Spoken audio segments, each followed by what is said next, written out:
Here's the best ad I've ever seen. I don't know how much I need to explain it, but like, just look at it. Is that Crusader Kings in the background? Yes. Is that also the ninja of Byzantium and the pharaoh of Kiev? Also yes. It's like they threw a history book into a blender and just kind of went with it. From the day I saw this ad years ago, it's embedded itself in my brain and haunted me. What even is this game that's just boldly doing some of the most blatant copyright infringement I've ever seen on God's green earth? So I investigated, and I'm gonna uncover the mystery of this weird fake paradox game. Is it possible that it's like some type of hidden gem? Or is it just another scammy, microtransaction-y waste of time of a game? And if it is, how long can you play it without spending any money on microtransactions to progress? It also literally asks for permission to access all of your files, which I'll talk about more later, but it is legit actually kind of scary. And I hope I'm not taking too big of a risk here. You see what I do for you? First, I had to find out what this game is. This mod calls the game Rise of Pharaoh's War Eternal. I looked it up and I saw this. Bum, bum, bum, bum, bum, bum. Whoa, massive Julius Caesar. Cool. As all of my history students know, this is a very realistic depiction of Europe during, honestly, the art style's kind of cool, if a huge fever dream, just from looking at the store page. I noticed that the game has millions of downloads and also an actual M rating. I thought it was weird, especially when Crusader Kings games somehow have age 12 and up ratings, even when they have events like this.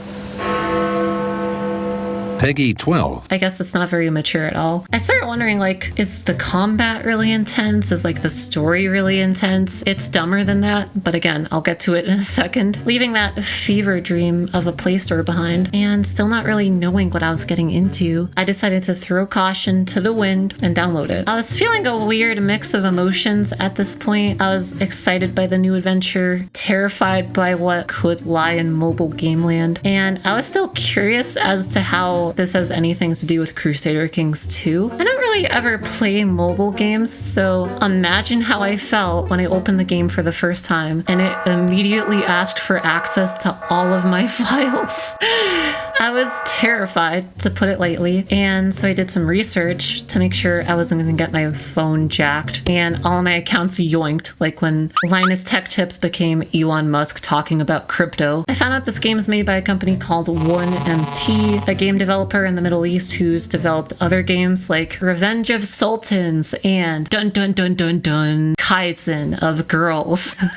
What does that mean? They make their games, quote, based on the principles of one life, one love. So that's reassuring. And genuinely, let me know if I'm being paranoid. I never play mobile games. I don't know. I decided to just say, fuck it. Who cares if my nudes get leaked anyways? They're mid. And we get introduced to the game like this. If you ask me if I'm happy living an ordinary life, I don't know.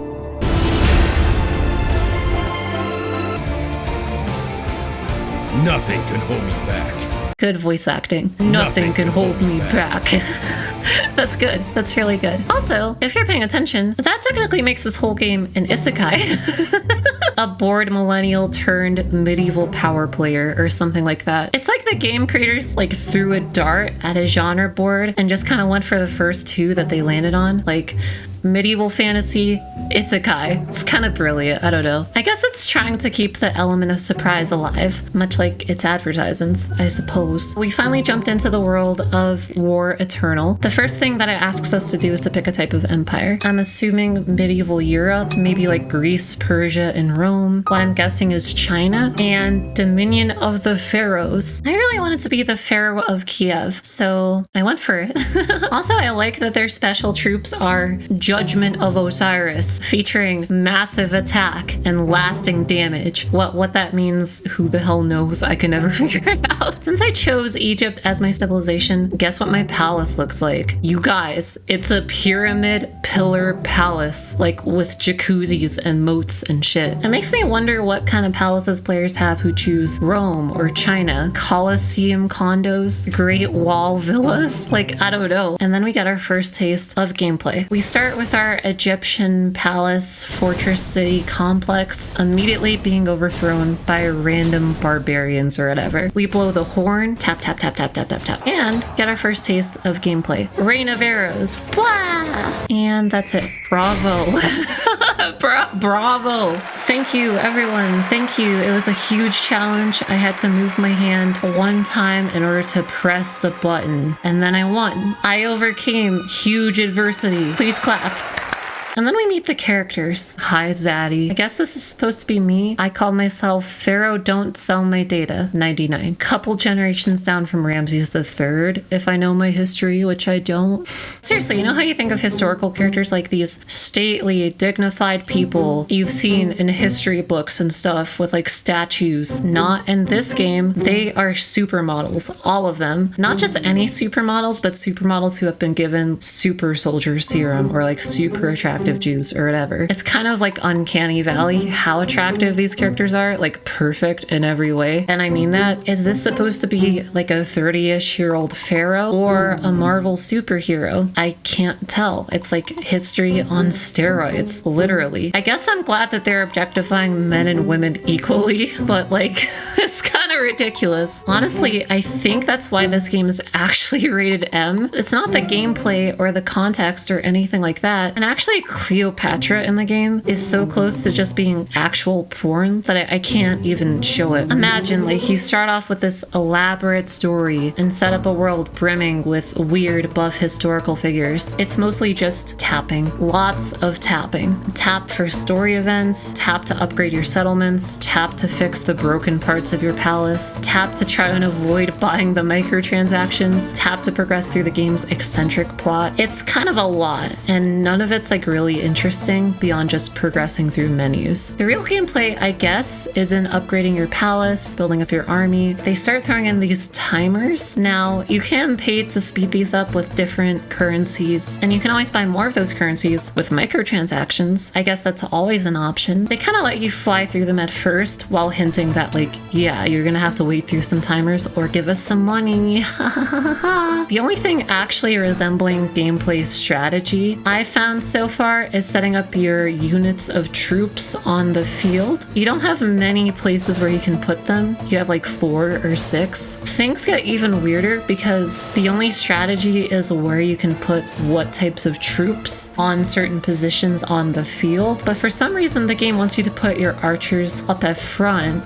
because they have the best defense, and they want you to put the cavalry behind them because they have the worst defense. Now, as someone who's played Mount and Blade Warband like a lot, this is completely counter to everything I learned from it because you always have a shield wall in front of your archers. Like, it's basic. Whenever your archers are exposed on their own, they just get destroyed by cavalry, specifically. We'll be okay.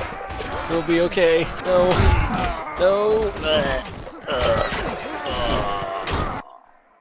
That doesn't go too well. Also, I didn't delve too much into player versus player combat. I know it exists, but I didn't really touch it. But just from the surface level mechanics of the only thing you need to win fights is just to have a big upgraded army, I get the vibe that this game is a pay-to-win situation, if you actually take it seriously. The game doesn't seem to really require much skill. Just maybe player with the biggest wallet has the upper hand. The gameplay is interesting. The simplicity can be a little bit underwhelming. The battle strategy is bizarre. You don't actually do anything besides for just pressing the end fight button, and it just automatically resolves itself depending on the troops you have on the field. The potential pay to win elements leave me feeling weird and bad about it, but you know what they say, don't knock it until you try it. Let's soldier on and see where this game takes us. Oh my god, I keep spilling water on my top. Just ignore that, please.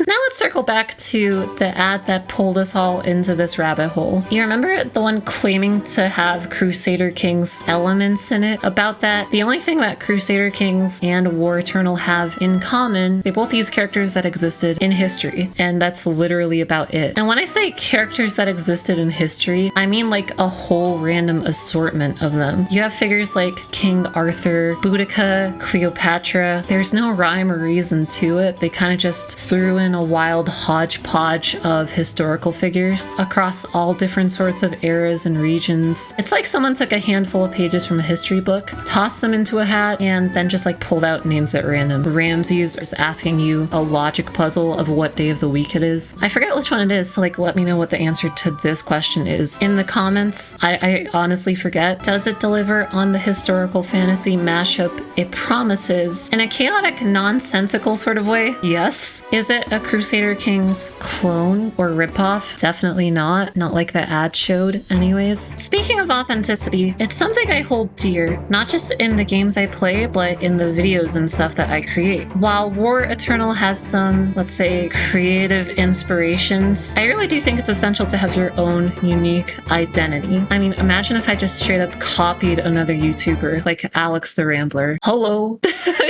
I can't do it. I couldn't be him even if I wanted to. There's a fine line between being inspired and directly lifting from someone else's work. To give you an example of this, I recently got my own URL, heyitscara.com. It's a central place for me to share everything I do online, from videos to my thoughts on War Eternal now, I guess. And I got my URL from today's sponsor, Pork Bun. Having your own URL is vital for standing out online, and no matter if you're a YouTuber, a streamer, a content creator, or just someone who wants to have their own unique presence on the web, Pork Bun is hands down the best place to get one. Pork Bun offers the best deals on URLs, bar none. Like seriously, just take a look at the comparisons on their website that they provide. With each domain, you get free add-ons that you normally have to pay for at other places. SSL certificates, free WHOIS privacy included, DNS settings, URL forwarding, and even email hosting trials. The best part is that Pork Bun is super simple and easy to use. Here's my dashboard. There's no annoying upsells, no unnecessary products that you're never going to use, just everything you need to manage your new domain all in one easy to access place. Pork Bun also features 500 plus domain extensions, a new AI ChatGPT powered search tool for finding your own perfect URL. I'm not sure I would ever need heyitscara.yacht. But it's pretty cool to have the option, I guess. And they have an incredible support team 365 days a year. It's honestly no wonder why they have more 5-star reviews on Trustpilot from real customers than anyone else. And now it's an even better deal for all of us here. Check out the link in the description or use the code heyitscara at checkout for an extra $1 off of any URL. Pork Bun, become your own unique, authentically you online self with your own URL today. Also, check out their .gay domain names if you want something a little bit more vibrant too. Check out heyitscara.gay if you want to get your own .gay URL for 1 year for free. I love Pork Bun. Okay, let's dive into the part that we all knew was coming up, the microtransactions. Let me be clear, I didn't drop a single dime on this game, mashallah. Even I can tell that if you really want to progress, especially during the later parts of this game, you might have to shell out some real world cash. You start having to put up more currency to actually get through the timers quicker and things like that. And while I never ran out of the currency that they gave me, it was pretty clear that if I kept playing, it would happen at some point. So I would either just have to sit around and wait or buy some in-game currency. The whole pay or wait dynamic is pretty real in this game. So far, the waiting didn't get too bad for me, but I can imagine as you delve deeper into the game, the timers could get pretty daunting, in which case those skip timer buttons could be pretty appealing. The balance between being able to play without paying and having to pay to progress quickly is an art few games manage to master, and it's one that I'd prefer games avoid altogether. And in this case, it seems that War Eternal would prefer you to pay to progress quicker too, obviously as a microtransaction-y mobile game. As long as you're okay with waiting and enjoying the story at a slower pace, you should be fine, but for those with less patience, the allure of fast-tracking your progress might be too strong to resist. Now, let's talk about the most expensive microtransaction in the game. Brace yourself, everyone, because you can actually spend up to $99 on a single microtransaction in this game, as far as I could tell, for 10,000 gold. This game doubles your gold for the first purchase. You could potentially start your game with an extra 20,000 gold, but that's also the price of a new AAA game or two. And the fact that such an option even exists at all is pretty stark startling. It raises the question of just how much some players might be willing to invest in this game to get ahead. One thing that was legit a letdown were a lot of the game's features. The game provides you with a flying boat, like a flying trireme or whatever, that you can use to travel the outside world. But this aspect of the game leaves a lot to be desired. First of all, the world outside looks super weirdly empty and barren.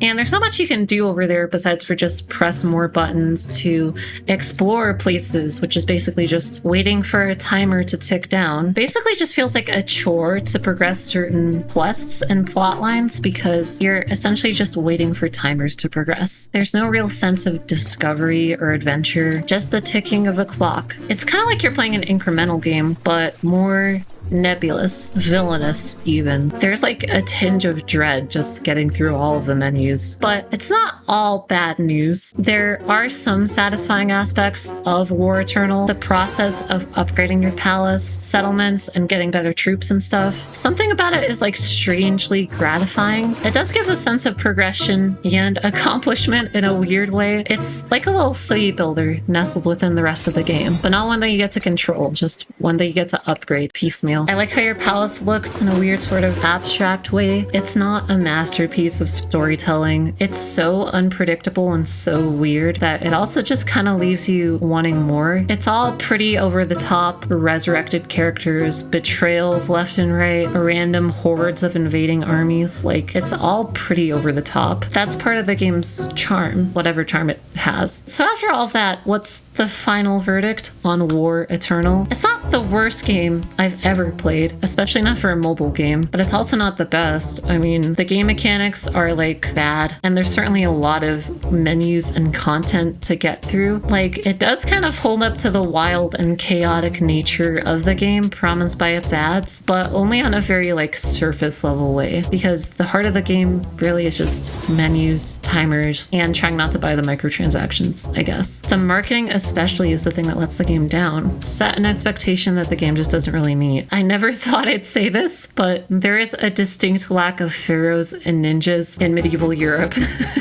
And honestly, it's kind of disappointing. But it's more than that. It's about the promise of a game that just isn't really delivered. The exploration sucks. It's more of like an incremental game than anything else. I couldn't imagine me personally spending any actual time on it. So I'm gonna give it like a 3 out of 10. It's kind of like ordering a pepperoni pizza and just getting like a nothing pizza. Thank you to Pork Bun again, and to the channel members. Y'all are fantastic, and stay authentic. It's really important. Bye!